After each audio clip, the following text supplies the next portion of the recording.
ಮೊದಲನೇದಾಗಿ 5ನೇ ಸ್ಥಾನ ಪಡೆದ ಶಾಲೆ ಜ್ಞಾನಜ್ಯೋತಿ ಜಂಗಮಕೋಟೆ ಶಾಲೆ. ಒಟ್ಟು 45 ಅಂಕಗಳನ್ನು ತೆಗೆದಿರುತ್ತಾರೆ.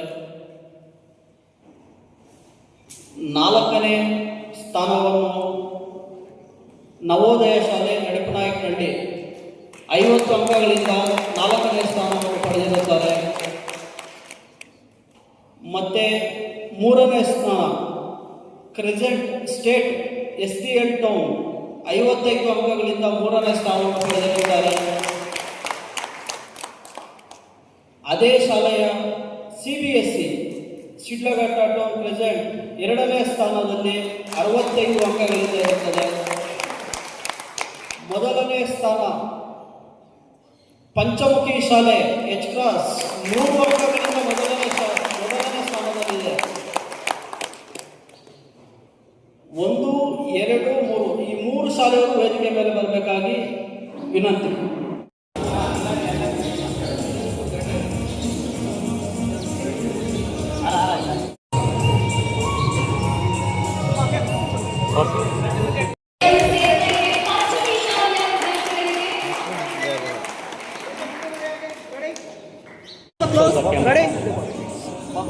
ರೆಡಿ ಎಲ್ಲ ಕ್ಯಾಮ್ರಾ ಹತ್ರ ನೋಡಿ. ರೆಡಿ ರೆಡಿ ನೋಡಿ ಇಲ್ಲಿ ನೋಡಿ ಕೊಟ್ಬಿಡಿ. ಈ ಕಡೆ ನೋಡಿ ಎಲ್ಲರಿಗೂ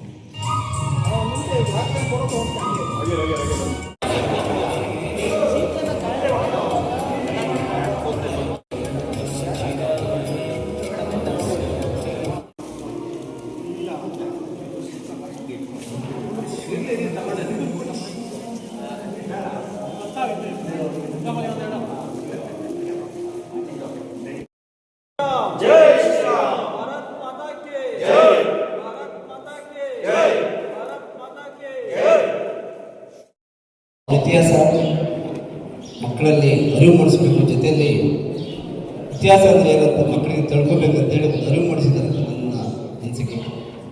ಜೊತೆಯಲ್ಲಿ ಇವತ್ತು ಯಾಕೆ ಇತಿಹಾಸ ತಿಳ್ಕೊಬೇಕಂತ ಈಗಿನ ಮಕ್ಕಳು ಇತಿಹಾಸ ಅಂದರೆ ಯಾಕೆ ಬಿಡಿ ನಮ್ಮ ಅನ್ನೋ ಥರ ಇದೆ. ಯಾಕಂದ್ರೆ ನಾವು ಸೇರಿ ನಮ್ಮ ತಂದೆ ತಾಯಿ ಸೇರಿ ಎಲ್ಲರೂ ಸೇರಿ ಇತಿಹಾಸದ ನಾವು ಯಾಕೆ ಬೇಕು ಅಂತಾರೆ, ಆ ಥರ ಸ್ಥಿತಿ ಬಂದಿದೆ. ಹಾಗಾಗಿ ಇವತ್ತು ಟ್ರಸ್ಟ್ನವರು ಈ ಥರ ಹಲವಾರು ಕಾರ್ಯಕ್ರಮಗಳು ಹಮ್ಮಿಕೊಂಡಿದ್ದಾರೆ. ಜೊತೆಯಲ್ಲಿ ಪಟ್ಟಣ ಬಾರಿಗೆ ಇತಿಹಾಸ ಕುರಿತು ಮಾಡಿದ್ದಾರೆ, ಇತಿಹಾಸ ರಸಪ್ರಶ್ನೆ ಕಾರ್ಯಕ್ರಮ ಮಾಡಿದ್ದಾರೆ. ತುಂಬ ಸಂತೋಷ ಆಯಿತು. ಜೊತೆಯಲ್ಲಿ ಇಲ್ಲಿ ಏನು ಶಿಕ್ಷಕರು ಜೊತೆಯಲ್ಲಿ ಮಕ್ಕಳೆಲ್ಲರೂ ನಮ್ಮಿಂದ ಬುದ್ಧಿವಂತರಿದೆ. ಜೊತೆಯಲ್ಲಿ ನನ್ನಿಂದ ಹೇಳಿಸ್ಕೊಳ್ಳುವಂಥದ್ದು ಏನಿರಲ್ಲ. ಜೊತೆಯಲ್ಲಿ ಇವತ್ತು ಇತಿಹಾಸ ಯಾಕೆ ನಾನೆಲ್ಲ ಕಡೆ ಹೇಳ್ತಾ ಇರ್ತೀನಿ, ಸ್ವಾತಂತ್ರ್ಯ ದಿನಾಚರಣೆ ಒಂದು ನಮ್ಮ ದೇಶಕ್ಕೆ ಒಂದು ಕಪ್ಪು ಚುಕ್ಕಿ ಅಂತ. ಯಾಕಂದರೆ ನಮಗೆ ಮೊದಲು ಸ್ವಾತಂತ್ರ್ಯ ಇರಲಿಲ್ವಾ? ನಮ್ಮ ದೇಶಕ್ಕೆ ಸ್ವಾತಂತ್ರ್ಯ ಇರಲಿಲ್ವಾ ಮೊದಲು? ನಾನೆಲ್ಲರಿಗೂ ಹೇಳ್ತಾ ಇರ್ತೀನಿ, ಯಾಕಂದ್ರೆ ನಮ್ಮ ಮಾತಿನ ಕೇಳಿಸ್ಕೊಳ್ಳೋಲ್ಲ, ನಾವು ಬೆಳೆದಿಲ್ಲ. ಬ್ರಿಟಿಷರನ್ನ ಹೊರಗಡೆ ಹಾಕಿದ ದಿವಸ ಇಲ್ಲಾಂದರೆ ಏನಾದರೂ ಒಂದು ಬುದ್ಧಿವಂತನಿಗೆ ಹೇಳೋ ಒಂದು ಡೇಟ್ ಇರಬೇಕು. ಯಾಕಂದ್ರೆ ಸ್ವಾತಂತ್ರ್ಯ ಇತ್ತು ನಮಗೆ. ಯಾಕೆ ಇವತ್ತು ಮಕ್ಕಳಿಗೆ ಇವತ್ತು ನೋಡಿರ್ಬೋದು ಬ್ರಿಟಿಷರು ಹೆಂಗೆ ಬಂದರು, ಮೊಘಲರು ಹೆಂಗೆ ಬಂದರು ನಮ್ಮ ದೇಶಕ್ಕೆ, ನಮ್ಮನ್ನೆಲ್ಲ ಯಾವ ಥರ ವ್ಯಾಪಾರ ಒಬ್ಬರು ದೌರ್ಜನ್ಯ ಮಾಡಿ ಬಂದರು, ಕೆಲವರು ವ್ಯಾಪಾರ ಹೆಸರು ಬಂದು ನಮ್ಮ ದೇಶನ ಎಷ್ಟು ವರ್ಷಗಳು ಆಡಳಿದ್ರು ಅಂತ ಎಲ್ಲರೂ ಗೊತ್ತಿರುತ್ತೆ. ಹಾಗಾಗಿ ಇವತ್ತು ಏನಾದರೂ ಮುಂದಿನ ದಿನಗಳಲ್ಲಿ ಏನಾದರೂ ನಾವು ಬೇರೆಯವರು ಬಂದು ಇಲ್ಲಿ ಆಳ್ವಿಕೆ ಮಾಡೋಕ್ಕೆ ಅವಕಾಶ ಮಾಡಿಕೊಡ್ದಿರೋದಂತ ಏನಾದರೂ ಅಂದರೆ ನಾವು ಇತಿಹಾಸ ತಿಳ್ಕೊಬೇಕು. ಹಿಂದೆ ನಮ್ಮ ಭೂಮಿ ಹಿಂಗಾಗಿತ್ತು, ನಮ್ಮ ದೇಶ ಹಿಂಗಾಗಿತ್ತು, ಬೇರೆಯವರು ಆಳ್ವಿಕೆ ಮಾಡಿದ್ರು. ಹಂಗಾಗಿ ಇವತ್ತು ನೋಡಿರ್ಬೋದು ನೀವು ಟಿ ವಿಗಳೆಲ್ಲ ನಮ್ಮ ಮಕ್ಕಳು ಇಂಡಿಯಾದಲ್ಲಿ ಕೋಮ ದೇಶ ಸೃಷ್ಟಿ ಮಾಡೋಕ್ಕೆ ಹಲವಾರು ಕಂಟ್ರಿಗಳಿಂದ ಇನ್ವೆಸ್ಟ್ ಮಾಡ್ತಾ ಇದ್ದಾರೆ ಅಂತ ಗೊತ್ತಿರ್ಬೋದು. ಹಾಗಾಗಿ ಇವತ್ತು ಮಕ್ಕಳಿದ್ದೀರಿ, ತಂದೆ ತಾಯಿ ಇವತ್ತು ನಮ್ಮ ತಂದೆ ತಾಯಿ ಎಲ್ಲ ವಿದ್ಯಾವಂತರಿಲ್ಲ. ಜೊತೆ ತಂದೆ ತಾಯಿಗೂ ಇವತ್ತು ದೇಶ ಅಂದ್ರೆ ಏನು, ನಮ್ಮ ನಾಡು ಅಂದ್ರೆ ಏನಂತೇಳಿ ಇವತ್ತು ಇಷ್ಟು ಚೆನ್ನಾಗಿ ನೀವು ಆನ್ಸರ್ ಮಾಡಿದ್ರೆ ಭಾಳ ಖುಷಿ ಆಯಿತು. ನಮ್ಮ ದೇಶಕ್ಕೆ 2ನೇ ಸಾರಿ ಸ್ವಾತಂತ್ರ್ಯ ಭಾರತ ದಿವಸ ಬರಲ್ಲ ಅಂತ ಅಂದ್ಕೊಂಡಿದ್ದೀನಿ.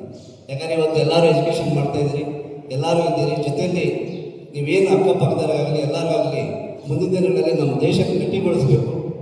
ಯಾವತ್ತೂ ನಾವು ಮತ್ತೆ ಸ್ವಾತಂತ್ರ್ಯ ಪಡೆಯೋ ಕಾಲ ಬರಬಾರ್ದು ಅಂತೇಳಿ ನೀವು ಇತಿಹಾಸ ತಿಳ್ಕೊಂಡು ಈಗ ನೀವು ಇನ್ನೊಂದಿದ್ದೀರಿ, ಮತ್ತೆ ಮುಂದಿನ ಪೀಳಿಗೆಗೆ ನಿಮ್ಮ ಮಕ್ಕಳಿಗೆ ಮೊಮ್ಮಕ್ಕಳಿಗೆ ಇತಿಹಾಸ ಸೃಷ್ಟಿ ಮಾಡೋದು ದೊಡ್ಡ ವ್ಯಕ್ತಿಗಳಾಗಲಿ. ಜೊತೆಯಲ್ಲಿ ನಿಮ್ಮ ಸ್ನೇಹಿತರಿಗೆ ಎಲ್ಲರಿಗೂ ಏನು ಎಜುಕೇಷನ್ ಎಷ್ಟು ಇಂಪಾರ್ಟೆಂಟು ನಮ್ಮ ದೇಶದ ಭೂಮಿ ಬಗ್ಗೆ ಇವತ್ತು ನೋಡಿದ ಇನ್ನೊಂದು ವಿಷಯ, ಇವತ್ತು ಭೂಮಿ ಸೃಷ್ಟಿಯಾಗಿದೆ ನಮ್ಮ ದೇಶದಿಂದ. ಯಾವುದಾದ್ರೂ ಇತಿಹಾಸ ಇದ್ದರೆ ಸಾವಿರಾರು ವರ್ಷ ಲಕ್ಷಾಂತರ ವರ್ಷಗಳ ಇತಿಹಾಸ ಇದ್ದರೆ ನಮ್ಮ ದೇಶಕ್ಕಿದೆ. ರಾಮಾಯಣ ನೋಡಿದ, ಕೃಷ್ಣ ನೋಡಿದ, ಶ್ರೀಲಂಕಾ ಎಲ್ಲನೂ ಇದೆ. ಬಟ್ ನೀವೇನೇ ಬೇರೆ ದೇಶಗಳಿಗೆ ಇತಿಹಾಸ ಇದೆ, ಬೇರೆ ದೇಶಗಳಿಗೆಲ್ಲ ಕೆಲವೇ ವರ್ಷಗಳು 200 ವರ್ಷ ಆಯಿತು, 300 ವರ್ಷ ಆಯಿತು, 500 ವರ್ಷ ಆಯಿತು ಅಂತಾರೆ. 1000 ವರ್ಷ 2 ವರ್ಷ ಪೆರು ಕಂಟ್ರಿ ಅಂತ ಬಂದಿದೆ, ಬಿಟ್ಟರೆ ಒಂದು 5000 ವರ್ಷ ಬಿಟ್ಟರೆ ಯಾವುದಕ್ಕೂ ನಮ್ಮ ಇಂಡಿಯಾ ಅಷ್ಟು ಇತಿಹಾಸ ಇಲ್ಲ.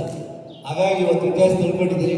ನಮ್ಮಂಥವ್ರಿಗೆ ನೀವು ಅರಿವು ಮೂಡಿಸಿ ನಮ್ಮ ದೇಶಕ್ಕೆ ಹೇಗೆ ಉಳಿಸ್ಬೇಕಂತೇಳಿ ಇತಿಹಾಸ ಜೊತೆಗೆ ನಮ್ಮ ದೇಶ ಯಾವತ್ತೂ 2ನೇ ಸಾರಿ ಸ್ವಾತಂತ್ರ್ಯ ಪಡೆಯೋಕ್ಕೆ ಕಾಲ ಬರಬಾರ್ದು ಅಂತೇಳಿ 2 ಮಾತು. ಆಚರಣೆ ಟ್ರಸ್ಟ್ ವತಿಯಿಂದ ಮೊದಲನೇ ಕಾರ್ಯಕ್ರಮ ಒಂದು ಧರ್ಮದ ಕಾರ್ಯಕ್ರಮ ಮಾಡ್ತಿದ್ದೀವಿ. ಯಾವ ಥರ ಸಕ್ಸಸ್ ಆಯಿತು, ಎಷ್ಟು ಶಾಲೆಗಳು ಭಾಗವಹಿಸಿತ್ತು? ಈ ದಿನ ಶಿಡ್ಲಘಟ್ಟ ತಾಲೂಕಿನಾದ್ಯಂತ 37 ಪ್ರೌಢಶಾಲೆಗಳು ಈ ಕಾರ್ಯಕ್ರಮದಲ್ಲಿ ಭಾಗಿಯಾಗಿದ್ದು ನಮಗೆ ತುಂಬ ಸಂತಸ ತಂದಂಥ ಸುದ್ದಿ ಇದಾಗಿದೆ. ಅದೇ ರೀತಿ ಎಲ್ಲ ವಿದ್ಯಾರ್ಥಿಗಳು ತಮ್ಮ ಏನು ನಾವು ಪ್ರಶ್ನೆ ಪತ್ರಿಕೆ ಕೊಟ್ಟಿದ್ರೆ ಎಷ್ಟು ಅಚ್ಚುಕಟ್ಟಾಗಿ ಅದನ್ನು ಬರೆದು ಆನ್ಸರ್ಸ್ ಮತ್ತು ರಸಪ್ರಶ್ನೆಯಲ್ಲಿ ಎಲ್ಲ ಭಾಗಿಯಾಗಿ ಮೊದಲನೇ ಈ ಸ್ಪರ್ಧೆಯಲ್ಲಿ ನಾವು ಪ್ರಥಮ ಬಹುಮಾನವಾಗಿ 50,000 ನಿಗದಿಪಡಿಸಿದ್ರೆ ಆ 50,000ನ ಪಂಚಮುಖಿ ಶಾಲೆ, ಆಂಗ್ಲ ಶಾಲೆ ಎಚ್ ಕ್ರಾಸ್ ಆ ಶಾಲೆ ಗಳಿಸಿದ್ದು. 2ನೇ ಬಹುಮಾನವಾಗಿ ಕ್ರೆಸೆಂಟ್ ಶಾಲೆ CBSE ಆ ಶಾಲೆ ಗಳಿಸಿದೆ. ಅದೇ ಶಾಲೆಗೆ ಸಂಬಂಧಪಟ್ಟಂಗೆ 3ನೇ ಬಹುಮಾನ ಕೂಡ ಕ್ರೆಸೆಂಟ್ ಶಾಲೆನೇ ಸ್ಟೇಟ್ ಸಿಲೆಬಸ್ ಆ ಶಾಲೆ ಗಳಿಸಿದೆ. ಈ ದಿನ ಮಾಡಿರೋ ಕಾರ್ಯಕ್ರಮ ತುಂಬ ಅಚ್ಚುಕಟ್ಟಾಗಿ ಬಂದಿದ್ದು. ಈ ಕಾರ್ಯಕ್ರಮಕ್ಕೆ ಪ್ರೋತ್ಸಾಹ ಇದ್ದಂತಹ ಶಿಕ್ಷಣ ಇಲಾಖೆಗೆ ಹಾಗೂ ಮುಖ್ಯ ಶಿಕ್ಷಕರಿಗೆ ಹಾಗೂ ಶಾಲೆಯ ಸಿಬ್ಬಂದಿಗಳಿಗೆ ಹಾಗೂ ವಿದ್ಯಾರ್ಥಿಗಳಿಗೆ, ಪೋಷಕರಿಗೆ ಎಲ್ಲರಿಗೂ ಶ್ರೀರಾಮ ಶೋಭಾಯಾತ್ರೆ ಆಚರಣಾ ಟ್ರಸ್ಟ್ ವತಿಯಿಂದ ಅನಂತ ನಮನಗಳನ್ನು ಸಲ್ಲಿಸ್ತಾ ಇದ್ದೀವಿ. ಇದೇ ರೀತಿ ಧರ್ಮದ ಕೆಲಸ ಹಾಗೂ ಸಮಾಜಮುಖಿ ಕೆಲಸ ಇದೇ ರೀತಿ ಮಾಡ್ಕೊಂಡು ಹೋಗ್ತೀರಿ. ಇನ್ನೂ ಹೆಚ್ಚೆಚ್ಚಾಗಿ ಈ ಕಾರ್ಯಕ್ರಮಗಳು ಇಂಥ ಕಾರ್ಯಕ್ರಮ ಮಾಡುವಂಥ ಶಕ್ತಿಯ ದೇವರು ನಮ್ಮ ಟ್ರಸ್ಟ್ಗೆ ಕೊಡಲಿ ಅಂತ ಹಾರೈಸುತ್ತಾ ನಮ್ಮ 2 ಮಾತುಗಳನ್ನ ಮುಗಿಸ್ತಾ ಇದ್ದೀವಿ. ನಾವು ಫಸ್ಟೇ ಶಾಲೆಗಳಿಗೆ ಭೇಟಿಯಾಗದಾಗೆ ಹೇಳಿದರೆ ಏನು ನಾವು ಕೊಡ್ತೀರಿ ಈ ಬಹುಮಾನ ಅದು ವಿದ್ಯಾರ್ಥಿಗಳ ವಿದ್ಯಾಭ್ಯಾಸಕ್ಕೆ ಅಂತಲೇ ನಾವು ಹೇಳಿದ್ದೀರಿ. ಈಗ ಬಹುಮಾನ ವಿತರಣೆ ಮಾಡಿದಾಗ ಕೂಡ ನಾವು ವಿದ್ಯಾರ್ಥಿಗಳಿಗೆ ಹೇಳಿದರೆ 50,000 ಬಂದಂಥ ವಿದ್ಯಾರ್ಥಿಗಳಿಗೆ ಇಬ್ಬರು ತಲಾ 25,000 ಎತ್ಕೊಳ್ಳಿ ಅಂತ ಹೇಳಿದರೆ, 30,000 ಬಂದಂಥ ವಿದ್ಯಾರ್ಥಿಗಳಿಗೆ ತಲಾ 15,000 ಎತ್ಕೊಳ್ಳಿ ಅಂತ ಹೇಳಿದರೆ, 3ನೇ ಬಹುಮಾನ ಬಂದಂಥವ್ರಿಗೆ ತಲಾ 10,000 ಎತ್ಕೊಳ್ಳಿ ಅಂತ ಹೇಳಿದರೆ, ಅದೇ ರೀತಿ 4 ಮತ್ತು 5 ಬಂದವರಿಗೆ ಪಾಪ ಅವ್ರಿಗೆ ಆಗಿ ನಿರುತ್ಸಾಹ ಮಾಡಬೇಕು ಅಂತ ಅವ್ರಿಗೂ ತಲಾ 5,000 ಕೊಟ್ಟಿದ್ದೀರಿ. ಉಳಿದವರಿಗೆ ಸಮಾಧಾನಕರ ಬಹುಮಾನ ನೀಡಿದ್ದೀರಿ.